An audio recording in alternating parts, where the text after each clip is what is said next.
হয়তো ভালো ভালো বাজার আমরা ওই জায়গা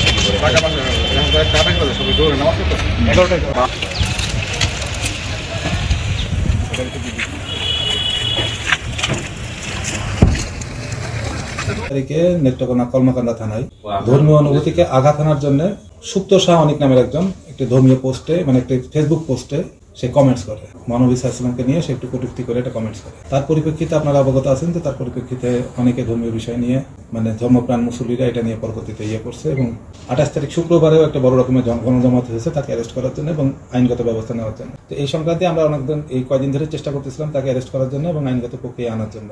তো আজকে সকাল 11টার সময় আমরা ঢাকা বাস স্ট্যান্ড থেকে তাকে আটক করতে সক্ষম হই। সুপ্ত শাহ অনেককে আমরা আজকে আটক করছি ঢাকা বাস স্ট্যান্ড থেকে এবং এই সংক্রান্তে আইনগত প্রক্রিয়া অলরেডি প্রক্রিয়াধীন এবং আজকে মামলা রেকর্ড হবে হোপফুলি এবং তাকে কোর্টে প্রেরণ করা হবে উক্ত মামলায়।